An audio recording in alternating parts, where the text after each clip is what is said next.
दोस्तों, यह कहानी बिहार की एक बड़ी सिटी हॉस्पिटल में हुई एक खौफनाक घटना पर आधारित है।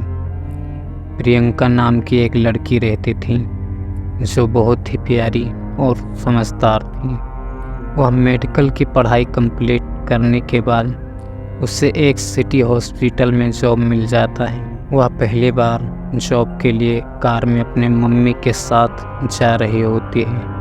उसकी मम्मी बहुत घबराई हुई होती है। माँ को घबराया हुआ देख प्रियंका ने कहा, माँ, आप इतनी घबराई हुई क्यों हैं? आपको तो आज खुश होना चाहिए क्योंकि आपकी बेटी आज पहली बार जॉब करने जा रही है। मम्मी ने बोला, ये बात सही है बेटी, पर जिस हॉस्पिटल में तू जॉब करने जा रही है वह सही नहीं है। तूने सुना है ना उसके तीसरे फ्लोर के बारे में?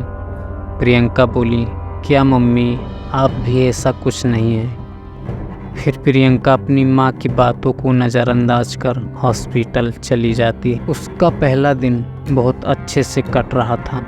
उसके साथ के लोग भी बहुत अच्छे थे। फिर प्रियंका ने अपने साथ के एक नर्स से तीसरे फ्लोर के बारे में पूछा। नर्स ने बताया, आज से 7 साल पहले यहाँ एक औरत का ऑपरेशन किया गया था और उस ऑपरेशन में उसकी मौत हो गई। उसके बाद उसकी आत्मा यहीं भटकने लगी। फिर तांत्रिक को बुलाकर उसकी आत्मा को तीसरे फ्लोर में कैद कर लिया गया है। लेकिन अगर जान प्यारी है तो उस डोर की तरफ देखना भी मत। इन दोनों की बातें हो रही थी कि वार्ड बॉय आता है, कहता है, प्रियंका, तुम्हें साहिद सर ने बुलाया है। प्रियंका कहती है, चलिए। फिर प्रियंका साहिद सर के पास चली जाती है। साहिद सर ने कहा, तुम्हारी आज ही ज्वाइनिंग हुई है। प्रियंका बोली, जी सर। साहिद सर ने कहा, मैं तुम्हें एक दवाई की लिस्ट दे रहा हूँ, ऊपर जाकर स्टोर से ये दवाइयाँ लेकर आओ, पर इंजेक्शन काफ़ी महंगे हैं। प्रियंका, जी सर, मैं अभी लाती हूँ। जब प्रियंका ऊपर स्टोर से दवाइयाँ लेकर सीढ़ियों से आ रही थी तो तीसरे फ्लोर पर आते ही उसके हाथ से दवाइयाँ गिर गई और कुछ इंजेक्शन लुढ़कते हुए फ्लोर के अंदर चले गए। प्रियंका सोची, उफ, ये क्या कर दिया मैंने, पहले दिन ही गड़बड़ कर दी। सर ने कहा था कि इंजेक्शन कीमती है, ध्यान रखना। आप सर को क्या बताऊंगी? अगर सर ने गुस्से में आकर जॉब से निकाल दिया तो?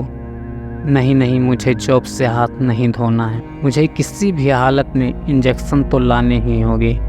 यह सोचकर प्रियंका दरवाज़ा खोल देती है और अंदर जाकर इंजेक्शन इकट्ठा करना शुरू कर देती है। तभी कड़कड़ाती आवाज़ के साथ अचानक दरवाज़ा बंद हो जाता है। फिर पूरे फ्लोर पर पूरी तरह अंधेरा छा जाता है। फिर प्रियंका हड़बड़ाते हुए स्विच ऑन कर देती है। फिर एक छोटा सा बल्ब जलता है, वो भी छपकता हुआ, और तभी फ्लोर में किसी औरत की चीखने की आवाज़ जोर जोर से आने लगी। प्रियंका बहुत डर जाती है। उनको कुछ समझ में ही नहीं आ रहा होता है कि उसके साथ क्या हो रहा है। फिर कुछ देर बाद फिर से चीखने की आवाज़ सुनाई देती है। फिर प्रियंका डरी डरी बोलती है, कौन है? देखो, मुझे जाने दो, मैं सिर्फ दवाई लेने आई थी, चली जाऊंगी। देखो, मैं जा रही हूँ, मुझे कुछ मत करना प्लीज़। तभी प्रियंका जा ही रही थी, तभी अचानक फ्लोर का लाइट ऑफ हो गया और घोर अंधेरा हो गया। प्रियंका रोने लगती है।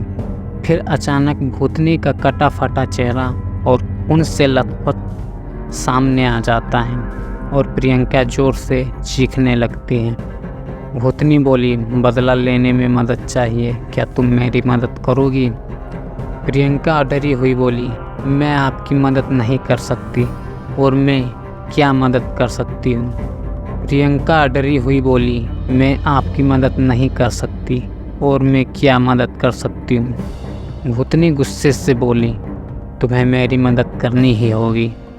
प्रियंका डरी हुई बोली, ठीक है, मैं आपकी मदद करूंगी, बताइए क्या मदद करूं?